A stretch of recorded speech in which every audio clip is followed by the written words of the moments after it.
Breaking news చూస్తున్నాం. ఓట్ల గల్లంతు, IT grid వ్యవహారం రాజ్భవన్కు చేరుకుంది. ఏపీలో ఓట్ల తొలగింపు, డేటా లీక్కు సంబంధించిన వ్యవహారంలో వైఎస్ జగన్ కాసేపట్లో గవర్నర్ను కలవనున్నారు. డేటా కుంభకోణం, ఓట్ల తొలగింపుపై గవర్నర్కు ఫిర్యాదు చేయనున్నారు.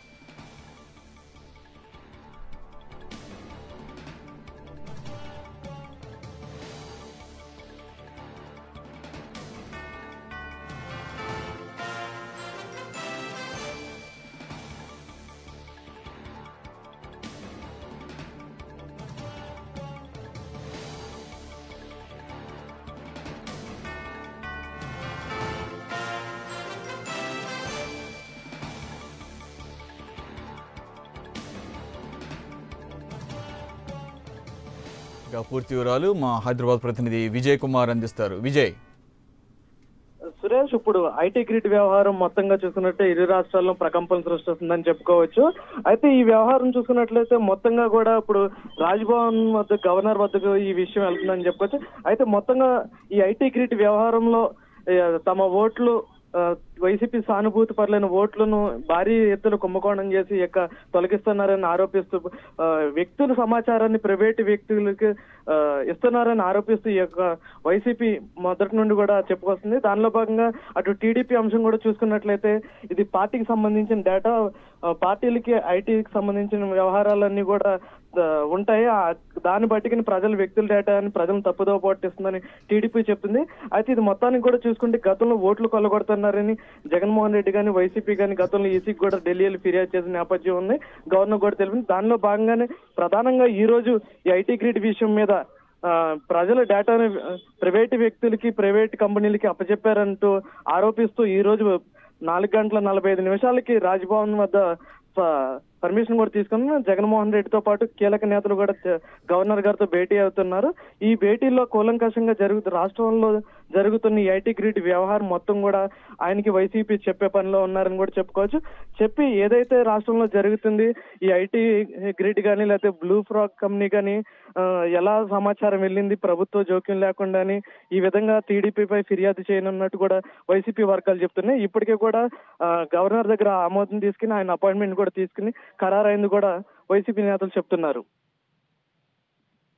నిన్న జగన్ మాట్లాడుతూ ఫామ్ 7 మేమే ఫిల్ చేయమని చెప్పాము అని చెప్పేసి ఆయన కొంత ఒప్పుకోవడం జరిగింది. అంటే ఏదైతే దొంగ ఓట్లు నమోదయ్యాయో వాటిని తీసేయమని చెప్పేసి యాక్చువల్గా దాని మీద కూడా చాలా విమర్శలు వస్తున్నాయి. అసలు ఫామ్ 7స్ని ఏ విధంగా నింపుతారని చెప్పేసి అధికార పక్షం ఒక పక్కన ప్రశ్నిస్తోంది. ఈ పరిస్థితుల్లో గవర్నర్కు జగన్ నివేదించబోయేటటువంటి కంప్లైంట్స్ కానీ ఏమైనా కానీ ఏ విధంగా తీసుకునే అవకాశం ఉంది? ఎందుకంటే ఆయన కూడా ఓట్ల తొలగింపులో నేనే స్వయంగా ఇన్స్ట్రక్షన్స్ ఇచ్చానని ఒప్పుకున్న నేపథ్యంలో ఏం జరగబోతుంది?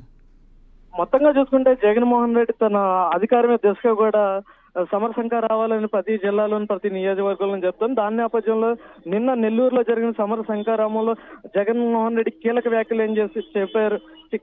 చేశారని చెప్పుకోవచ్చు.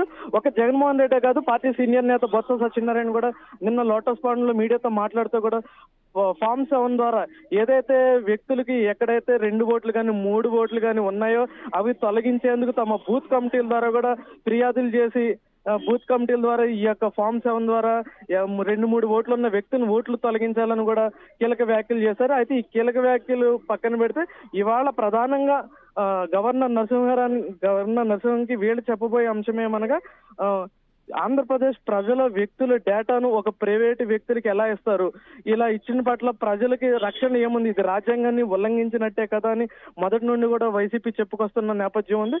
దానిలో భాగంగానే ఈ రోజు గవర్నర్ని కలిసి ఈ కూలంకషంగా కూడా ఈ ఐటీ గ్రిడ్ వ్యవహారం కానీ ఈ ఐటీ గ్రిడ్ వ్యవహారంలో అడ్డాగా చేసుకుని ఆంధ్రప్రదేశ్ లో ఉన్న వైసీపీ సానుభూతి పరులు ఓట్లు ఈ విధంగా ఒక పెద్ద భారీ ఎత్తున కుంభకోణంలాగా కొల్లగొడుతున్నారని చెప్పబోతున్నారు.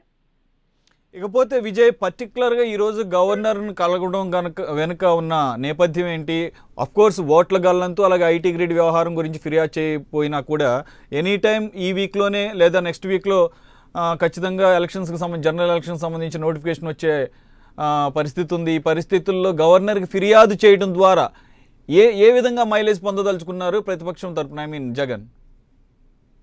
ప్రధానంగా చూసుకున్నట్లయితే ఆంధ్రప్రదేశ్ ప్రభుత్వం ప్రజలను తప్పుదోవ పట్టిస్తుంది, రాజకీయాల్లోకి రావడానికి ఎంతకైనా తెగిస్తుందని వైసీపీ ఆరోపిస్తూ ఈ విధంగా జగన్మోహన్ రెడ్డి గాని వైసీపీ నేతలు గాని ఇలా ప్రజల డేటాను ఒక వ్యక్తి డేటాను ఎలా ఇస్తారు, ఇది రాజ్యాంగ ఉల్లంఘన ఏదని అన్న అంశం ప్రధానంగా చేసుకుని కలుస్తుంది. అయితే ఎలక్షన్ నోటిఫికేషన్ వచ్చిన నేపథ్యంలో ఆల్రెడీ ఎలక్షన్ కమిషన్ ముందుగానే చెప్తుంది ఇటువంటి వాటికి భయపడని అవసరం లేదు, మీకు గతంలో ఉన్న ఓటర్ ఐడి కానీ ఆధార్ కార్డు చూపించి ఛాలెంజ్ ఓట్ అనేది వేసుకోవచ్చు అని కూడా చెప్తుంది.